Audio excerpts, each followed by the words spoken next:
మణి గారు. హలో చిన్ని, ఏం చేస్తున్నారు? టీ పెడదామని కిచెన్ లోకి వచ్చా. ఓకే, స్నాక్స్ ఏంటి?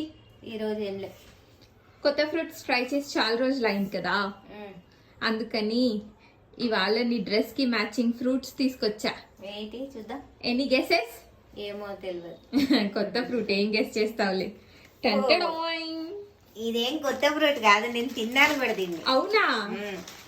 నీకు ఆల్రెడీ తెలుసా ఇది? తెలుసు, రెడ్ బనానా ఊర్లో తిన్నా. అరే నాకు తెలియదు రా, నేను ఫస్ట్ టైం చూసాను. రెడ్ చక్కెర గల్లి. అవునా guys, it's red bananas. Red చక్కెర గల్లి. రెడ్ చక్కెరకెళ్ళియా? ఎలా ఉంటది టేస్ట్? అంత బాగోదు. అవునా? అయ్యో, టేస్ట్ చేస్తావా? కానీ ఇవి బాగా పండితే టేస్ట్ ఉంటాయి, మరి అంత టేస్ట్ ఉండవు. బాగోవు ఇవి. బౌ ఏ లోపల నార్మల్ గానే ఉంది. నార్మల్ ఉంటుంది కానీ ఇంకా పండాలి, ఇవి మెత్తగా కావాలి ఇది లోపల. అంటే ఇది నాట్ రెడీ టు ఈట్, అయితే రైప్ అయ్యాక తినాలి. So that's red banana guys.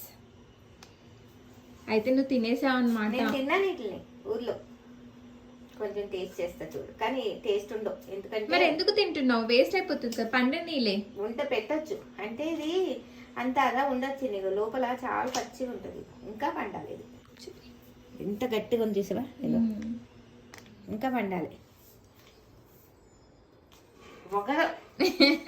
మెత్తగా ఉండాలి చాలా. ఓకే, ఇంత గట్టిగా ఉండకూడదు. సరే, అది నీకు అది నాకు. బాయ్ మరి, అయితే చాయ్ పెట్టేయి. 2 days పడుతుంది ఇంకా పండడానికి. ఓకే, నీకు తెలియనప్పుడు అడగాలి. నాకేం తెలుసు? నీకు ఎప్పుడు కొత్త ఫ్రూట్స్ చెప్పి తీసుకొస్తానా? కాదు కదా. ఇది కొత్తది కాదు, చలో బాయ్. బాయ్.